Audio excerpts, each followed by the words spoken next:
നിങ്ങളൊന്ന് ആലോചിച്ച് നോക്കി, ഏകദേശം 500-ന് മേലെ ജോബ്സിന് അപ്ലൈ ചെയ്തു. അത് കഴിഞ്ഞിട്ട് ഈ പറഞ്ഞ 500 അപ്ലൈ ചെയ്ത ജോബ്സിൽ നിന്ന് ഏകദേശം ഒരു 250 എണ്ണത്തിൽ നിന്ന് റിപ്ലൈ വന്നു, റിജക്ഷനാന്ന് പറഞ്ഞിട്ട്. പിന്നെ ബാക്കി കുറേ എണ്ണം റിപ്ലൈയും വന്നില്ല. അപ്പം അങ്ങനത്തെ ഒരു അവസ്ഥ ആലോചിച്ച് നോക്കി. ശരിക്കും പറയണമെന്നുണ്ടെങ്കിൽ ജർമ്മനിയിൽ ജോലി തപ്പണവരുടെ ഇപ്പോഴത്തെ അവസ്ഥ ഇതാണ് കേട്ടോ. എന്താ കാരണം എന്ന് വെച്ചിട്ടുണ്ടെന്നുണ്ടെങ്കിൽ നമ്മുടെ മെയിൻ ആയിട്ടുള്ള റിസഷനും കാര്യങ്ങളൊക്കെയാണ്. വീഡിയോയിലോട്ട് കിടക്കുന്നതിന് മുന്നേ നിങ്ങൾക്ക് എന്നെ ഇനി അറിയില്ല എന്നുണ്ടെങ്കിൽ ഞാൻ എന്നെ കുറിച്ച് പറയാം. എൻ്റെ പേര് ഡെൽജിൻ ഡേവിസ്. ഞാൻ കറന്റ് ഉള്ളത് ജർമ്മനിയിലാണ്. ജർമ്മനിയിൽ നടക്കുന്ന കറന്റ് അപ്ഡേറ്റ്സും കാര്യങ്ങളും എല്ലാവരും നിങ്ങളിലോട്ട് എത്തിക്കാൻ വേണ്ടിയിട്ടാണ് കേട്ടോ ഈ ഒരു ചാനൽ നമ്മൾ തുടങ്ങിയിരിക്കുന്നത്. ഇപ്പോഴത്തെ ന്യൂസിലുള്ള മെയിൻ വാർത്ത എന്താണെന്ന് വെച്ചിട്ടുണ്ടെങ്കിൽ നിങ്ങൾക്ക് മനസ്സിലായെന്ന് വിചാരിക്കുന്നു. ഏകദേശം വളരെയധികം കമ്പനികൾ ഇപ്പോൾ തന്നെ അടച്ചു പൂട്ടിക്കൊണ്ടിരിക്കുകയാണ് കേട്ടോ.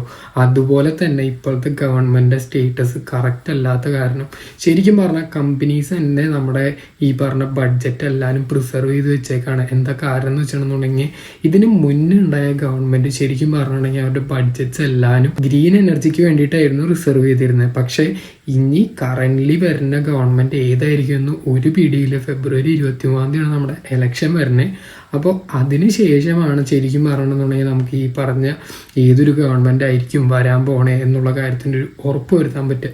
അപ്പോൾ ജർമ്മനിയിലോട്ട് ഇപ്പം നിങ്ങൾ വരാൻ നിൽക്കുന്ന ഒരാളാണെന്നുണ്ടെങ്കിൽ, സപ്പോസ് പഠിക്കാൻ വരുന്നവരുടെ കാര്യമല്ല നമ്മൾ ഈ വീഡിയോയിൽ ഫോക്കസ് ചെയ്യണം. നമ്മളിപ്പോൾ ഓപ്പർച്യൂണിറ്റി കാർഡിൽ വരുന്നവരുടെ കാര്യമാണ് മെയിനായിട്ട് നമ്മൾ പറയാൻ പോകണം കേട്ടോ.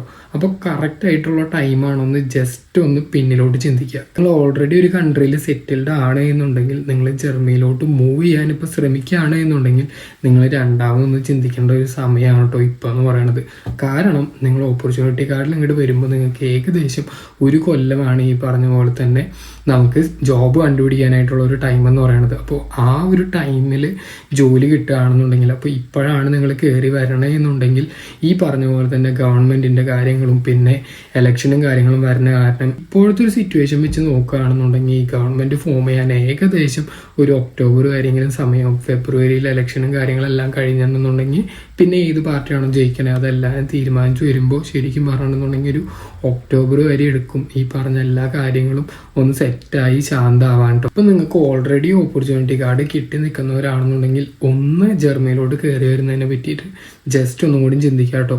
നിങ്ങൾക്ക് കറൻ്റ്ലി നാട്ടിൽ നിന്നായാലും ഈ പറഞ്ഞ പോലെ തന്നെ ഓപ്പർച്യൂണിറ്റി കാർഡ് ഉണ്ട് എന്ന് പറഞ്ഞിട്ട് നിങ്ങൾക്ക് ജോബിന് അപ്ലൈ ചെയ്യാൻ പറ്റും. അപ്പോൾ അങ്ങനെ അപ്ലൈ ചെയ്തതിന് ശേഷം നിങ്ങൾക്ക് ഇവിടെ ഒരു പൊസിഷൻ കിട്ടുകയാണ് എന്നുണ്ടെങ്കിൽ നിങ്ങളത് ഉറപ്പ് വരുത്തിയതിന് ശേഷം കയറി വരികയാണെന്നുണ്ടെങ്കിൽ കുറച്ചുകൂടി സേഫർ സൈഡായിരിക്കും. നമുക്ക് ഓപ്പർച്യൂണിറ്റി കാർഡിൽ വരാനായിട്ട് നിൽക്കണവരെ രണ്ടായിട്ട് തിരിക്കുക കേട്ടോ. അതിൽ ആദ്യത്തെ കാറ്റഗറി എന്ന് പറയുന്നത് ഇലക്ട്രീഷ്യൻസ്, പ്ലംബേഴ്സ്, ഹെൽത്ത് കെയർ സെക്ടറിൽ വർക്ക് ചെയ്യണവർ, ഡോക്ടേഴ്സ്, ഇവരെല്ലാവരും ഒരു സെക്ടർ. ഇനി അടുത്തതെന്ന് പറയുന്നത് ഈ പറഞ്ഞ പോലെ തന്നെ ബോട്ടിൽ നെക്ക് പ്രൊഫഷൻസ് ആയ സ്റ്റെം ബാക്ക്ഗ്രൗണ്ടിൽ നിന്ന് വരുന്ന ആൾക്കാർ, IT എഞ്ചിനീയേഴ്സ്, IT അഡ്മിനിസ്ട്രേറ്റേഴ്സ്, പിന്നെ മെക്കാനിക്കൽ എഞ്ചിനീയേഴ്സ്, ഇലക്ട്രിക്കൽ എഞ്ചിനീയേഴ്സ്, അങ്ങനത്തെ ആൾക്കാർ. അപ്പോൾ ഈ രണ്ട് കാറ്റഗറിയിൽ വരുന്ന ആൾക്കാരാണ് എന്നുണ്ടെങ്കിൽ ഇതിലെ രണ്ടാമത്തെ കാറ്റഗറി എന്ന് പറയുന്നത് ഈ പറഞ്ഞ പോലെ തന്നെ ബോട്ടിൽ നെക്ക് പ്രൊഫഷൻ ആണ് എന്നുണ്ടെങ്കിലും അവരെ ഇപ്പോൾ എമർജൻസി ആയിട്ട് ഒരു കമ്പനിക്ക് ആവശ്യമില്ല. കമ്പനി ബഡ്ജറ്റ് കട്ട് ചെയ്യാനായിട്ട് മെയിനായിട്ട് ഉപയോഗിക്കുന്ന സ്ട്രാറ്റജി എന്തായിരിക്കും? അതെന്താണെന്ന് വെച്ചിട്ടുണ്ടെന്നുണ്ടെങ്കിൽ അവരുടെ മെയിൻ ആയിട്ടുള്ള ഒരു ഓപ്പറേഷൻ സെക്ടറിൽ വേണ്ട ആൾക്കാരെ മാത്രം വെച്ചുകൊണ്ട് ഈ പറഞ്ഞ പോലെ തന്നെ ആപ്ലിക്കേഷൻ സ്പെഷ്യലിസ്റ്റ്, പ്രോജക്റ്റ് മാനേജേഴ്സ്, അവരുടെ എല്ലാവരുടെയും എണ്ണം പരമാവധി കുറയ്ക്കാൻ ശ്രമിക്കും. നമ്മുടെ നാട്ടിലെ പോലെ വർക്ക് ലോഡ് കൂട്ടാതെ അവരെന്താ ചെയ്യാന്ന് വെച്ചിട്ടുണ്ടെങ്കിൽ പരമാവധി അവരുടെ എംപ്ലോയീസിനെ കൊണ്ട് കുറച്ച് പണിയെടുപ്പിക്കാന്ന് വെച്ചിട്ടുണ്ടെങ്കിൽ കുറച്ച് അവേഴ്സ് മാത്രം വർക്ക് ചെയ്യാനായിട്ട് പറയും. ഇപ്പോൾ കുറേ അധികം കമ്പനീസ് ഏകദേശം എംപ്ലോയീസിൻ്റെ 75% കപ്പാസിറ്റിയിൽ വർക്ക് ചെയ്യണമെന്ന് എംപ്ലോയീസിൻ്റെ അടുത്ത് തന്നെ കമ്പനീസ് പറയുന്നുണ്ട് കേട്ടോ. സോ ഇങ്ങനത്തെ ഒക്കെ രീതിയിലാണ് ഇപ്പോൾ ജർമ്മനിയിൽ കറൻ്റ്ലി കമ്പനികൾ ബഡ്ജറ്റ് കട്ട് ചെയ്യാനായിട്ട് ശ്രമിക്കുന്നത് കേട്ടോ. അപ്പോൾ ഇങ്ങനത്തെ ഒരു അവസരത്തിൽ നിങ്ങൾ ഓപ്പർച്യൂണിറ്റി കാർഡിന് കയറി വരുന്നവരാണ് എന്നുണ്ടെങ്കിൽ നമ്മൾ ഈ പറയുന്ന സ്ട്രഗിളിൻ്റെ ഇടയിലാണ് വീണ്ടും നമുക്കൊരു ജോലി കണ്ടുപിടിക്കുന്നത്. സോ എത്ര രീതിയിൽ എക്സ്പീരിയൻസ് ഉണ്ട് എന്ന് പറഞ്ഞാലും ജർമ്മനിയിലോട്ട് കയറി വരുമ്പോൾ ഇപ്പോൾ കമ്പനീസ് പ്രിഫർ ചെയ്യണത് നല്ല രീതിയിൽ ജർമ്മൻ ഉണ്ടോ എന്നാണ് കേട്ടോ.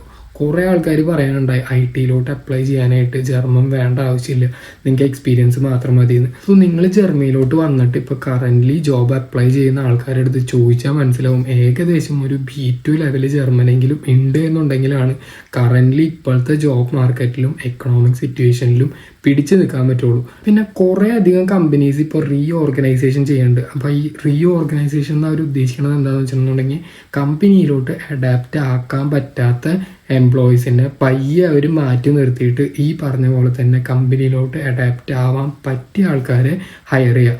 അങ്ങനെ ഉദ്ദേശിക്കണം എന്താണെന്ന് വെച്ചിട്ടുണ്ടെങ്കിൽ ജർമ്മൻസിൻ്റെ കൾച്ചറിലോട്ട് ചേരാൻ പറ്റാത്ത ആൾക്കാരെന്ന് പറയുമ്പോൾ അപ്പോൾ ഏകദേശം ജർമ്മൻ നല്ല രീതിയിൽ കമ്മ്യൂണിക്കേറ്റ് ചെയ്യാൻ പറ്റാത്ത ആൾക്കാരെയാണ് ഈ പറഞ്ഞ പോലെ ഉദ്ദേശിക്കുന്നത് കേട്ടോ. സോ ഓൾറെഡി കമ്പനീസിന് അറിയാം നമ്മുടെ ഈ പറഞ്ഞ ജോബ് മാർക്കറ്റിൽ കുറേ അധികം ആൾക്കാർ ഇപ്പോൾ വന്നിട്ടുണ്ട്. സോ അങ്ങനെ വരുമ്പോൾ അവർ മെയിനായിട്ട് ഫോക്കസ് ചെയ്യുക ജർമ്മൻ അറിയാവുന്നവരെ കറക്റ്റായിട്ട് പിക്ക് ചെയ്യുക എന്നുള്ളതാണ് കേട്ടോ. പിന്നെ നിങ്ങൾ ഏകദേശം ഒരു 500 ആപ്ലിക്കേഷൻ അയക്കുകയാണെന്നുണ്ടെങ്കിൽ അതിൻ്റെ ഒരു 50% ആപ്ലിക്കേഷനും മിക്കവാറും ലാൻഡ് ചെയ്യുക ഡയറക്റ്റ് റിജക്ഷനിലോട്ടായിരിക്കും കേട്ടോ. അതിൻ്റെ കാരണം എന്താണെന്ന് വെച്ചിട്ടുണ്ടെങ്കിൽ പ്രത്യേകിച്ച് ഒന്നല്ല, നമ്മളേലും ക്വാളിഫൈഡ് ആയിട്ടുള്ള ആൾക്കാർ ജോബ് മാർക്കറ്റിലുണ്ടാവും. ഇനി അതല്ല നമ്മൾ ക്വാളിഫൈഡ് ആണ് എന്നുണ്ടെങ്കിൽ ലാംഗ്വേജ് ഒരു പ്രശ്നമായ കാരണം നമുക്ക് റിജക്ഷൻ വരുന്നുണ്ടാവും. ഇനി നമ്മുടെ ATS സിസ്റ്റത്തിൽ CV കറക്റ്റായിട്ടല്ല ഫോർമാറ്റ് ചെയ്തിട്ടുണ്ടോ എന്നുണ്ടെങ്കിലും ഈ പറഞ്ഞ പോലെ തന്നെ റിജക്ഷൻസ് വരുന്നുണ്ട്. അപ്പോൾ നമുക്ക് മനസ്സിലായി നമ്മൾ അയക്കുന്നതിൻ്റെ ഏകദേശം നല്ലൊരു ശതമാനം റിജക്ഷൻസ് എന്തായാലും വരുന്നു. അപ്പോൾ ഇതിൻ്റെ ലക്ഷ്യം എന്ന് പറഞ്ഞാൽ ഇത്രേ ഉള്ളൂ, നമ്മൾ പരമാവധി ജോബ്സിന് അപ്ലൈ ചെയ്യാൻ നമുക്ക് ഒരു കോള് മതി ഈ പറഞ്ഞ പോലെ തന്നെ നമുക്ക് ജോലി കിട്ടാനായിട്ട്. ഞാൻ ഈ വീഡിയോ ചെയ്യുന്നത് എന്തിനാണെന്ന് വെച്ചിട്ടുണ്ടെങ്കിൽ നിങ്ങളിലോട്ട് ഇതിൻ്റെ റിയാലിറ്റി എത്തിക്കാൻ വേണ്ടിയിട്ടാണ് കേട്ടോ. കാരണം കുറേ അധികം പേര് തെറ്റിദ്ധരിച്ച് വെക്കുന്നുണ്ട് ജർമ്മനിയിലോട്ട് മാസ്റ്റേഴ്സ് ചെയ്ത് കഴിഞ്ഞിട്ട്. ഇനി കുറേ അധികം പേര് തെറ്റിദ്ധരിച്ച് വെക്കുന്നുണ്ട് ജർമ്മനിയിലോട്ട് മാസ്റ്റേഴ്സ് ചെയ്യാൻ വന്നു കഴിഞ്ഞിട്ടുണ്ടെങ്കിൽ മാസ്റ്റേഴ്സ് കഴിഞ്ഞാൽ അപ്പം തന്നെ നമുക്ക് ജോലിയാവുന്നത്. സോ അതിൻ്റെ തെറ്റിദ്ധാരണ മാറ്റാൻ വേണ്ടി മാത്രമാണ് കേട്ടോ നമ്മളിപ്പോൾ ഈ വീഡിയോ ചെയ്യുന്നത്.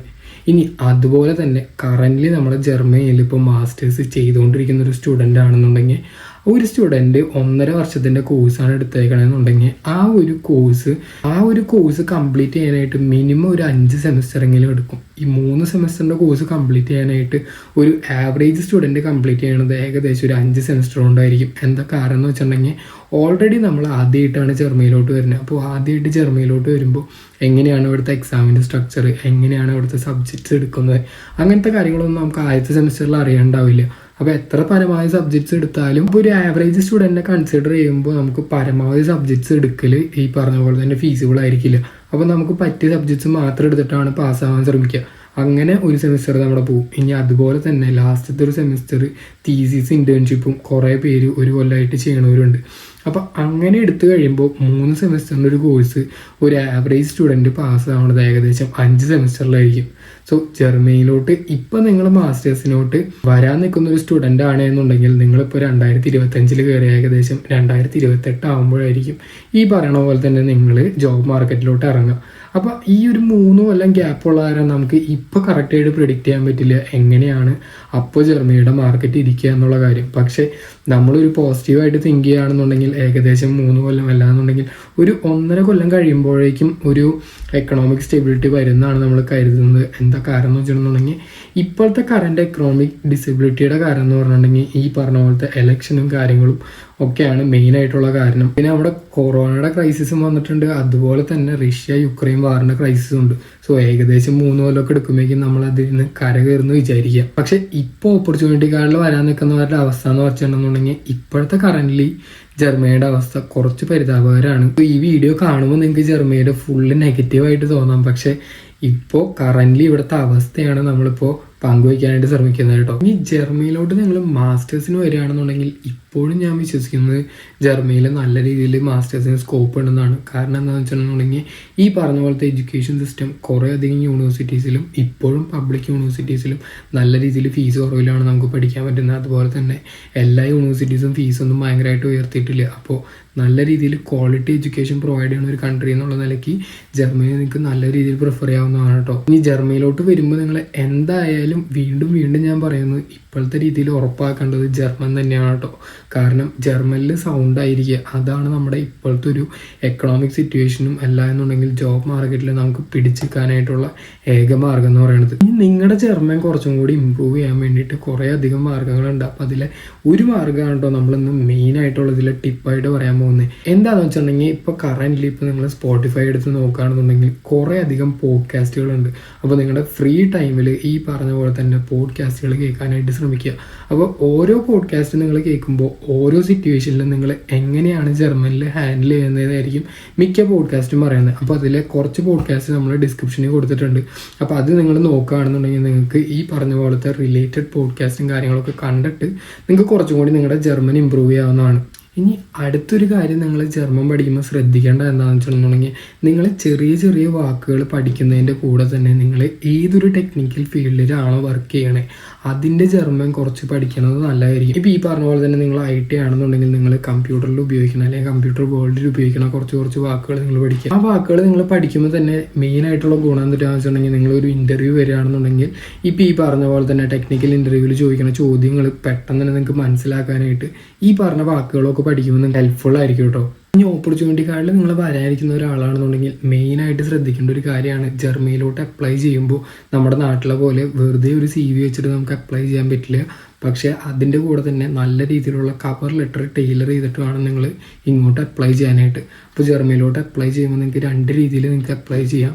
ഈ പറഞ്ഞ പോലെ തന്നെ കവർ ലെറ്ററിൽ മെൻഷൻ ചെയ്യാം നമ്മൾ ഓൾറെഡി ഓപ്പർച്യൂണിറ്റി കാർഡ് കിട്ടിയിട്ടുണ്ട്, അല്ലാന്നുണ്ടെങ്കിൽ ഓപ്പർച്യൂണിറ്റി കാർഡ് വിസ ഉണ്ട് എന്ന് പറഞ്ഞിട്ട് നിങ്ങൾക്ക് അപ്ലൈ ചെയ്യാൻ പറ്റും. അതുപോലെ തന്നെ നിങ്ങളുടെ CVയിലും മെൻഷൻ ചെയ്യുക ഈ പറഞ്ഞ പോലെ തന്നെ ഓപ്പർച്യൂണിറ്റി കാർഡ് വിസ ഉണ്ട്, വിസ സപ്പോർട്ടിൻ്റെ ആവശ്യമില്ല എന്ന് പറഞ്ഞിട്ട്. അപ്പോൾ ഇങ്ങനെ നിങ്ങൾ CVയിൽ മെൻഷൻ ചെയ്യുകയാണെന്നുണ്ടെങ്കിൽ HR-ന് അല്ലെന്നുണ്ടെങ്കിൽ കമ്പനിയുടെ HR-ന് മനസ്സിലാവും ഓൾറെഡി അവർക്ക് വിസ സപ്പോർട്ടിൻ്റെ ആവശ്യമില്ല, ജർമ്മനിയിലോട്ട് ഓൾറെഡി വിസ ഉണ്ടെന്നുള്ള കാര്യം. ഇനി അടുത്തതായിട്ട് നിങ്ങൾ ശ്രദ്ധിക്കേണ്ട കാര്യം എന്താണെന്ന് വെച്ചിട്ടുണ്ടെങ്കിൽ ഞാൻ മുന്നേ വീഡിയോയിൽ പറഞ്ഞിട്ടുണ്ടായി ഈ പറഞ്ഞ പോലെ തന്നെ അപ്ലൈ ചെയ്യുമ്പോൾ ലിങ്ക്ഡിനും സിങ്ങും വഴി അപ്ലൈ ചെയ്യാനായിട്ട് ശ്രമിക്കുക. ഇനി ഈ പറഞ്ഞ പ്ലാറ്റ്ഫോമുകളിൽ അപ്ലൈ ചെയ്യുമ്പോൾ നിങ്ങൾ മെയിനായിട്ട് ശ്രദ്ധിക്കേണ്ട കാര്യം എന്താണെന്ന് വെച്ചിട്ടുണ്ടെങ്കിൽ 2 ദിവസം മുന്നേ അല്ല എന്നുണ്ടെങ്കിൽ 3 ദിവസം മുന്നേ വന്ന് ജോബ് പോസ്റ്റിങ്ങിനൊന്നും അപ്ലൈ ചെയ്യാനായിട്ട് നിൽക്കണ്ട. നിങ്ങൾ അപ്ലൈ ചെയ്യുകയാണെന്നുണ്ടെങ്കിൽ ഏകദേശം തലേ ദിവസം വന്ന ജോബിന് മാത്രം അല്ലെന്നുണ്ടെങ്കിൽ 24 മണിക്കൂറിന് മുന്നേ വന്ന ജോബ്സിന് മാത്രം അപ്ലൈ ചെയ്താൽ മതിയോ. സോ ഈ ഒരു വീഡിയോ കണ്ടു കഴിഞ്ഞപ്പോൾ നിങ്ങൾക്ക് ഏകദേശം ജർമ്മനിയുടെ ഇപ്പോഴത്തെ ജോബ് മാർക്കറ്റിൻ്റെ അവസ്ഥ മനസ്സിലായെന്ന് വിചാരിക്കുന്നു. അപ്പോൾ എന്തായാലും നിങ്ങൾ ഈ ഒരു ജോബ് മാർക്കറ്റിൽ കോമ്പീറ്റ് ചെയ്യാനായിട്ട് വേണ്ടിയിട്ട് തയ്യാറായിട്ട് വേണം കേട്ടോ നിങ്ങൾ ജർമ്മനിയിലോട്ട് വരാനായിട്ട്. അപ്പോൾ ഇത്രയൊക്കെ ഉള്ളൂ ഈ ഒരു വീഡിയോ. ഇതുപോലത്തെ അപ്ഡേറ്റ്സിന് വേണ്ടി നമ്മുടെ ചാനൽ ഫോളോ ചെയ്യാനായിട്ട് മറക്കണ്ട.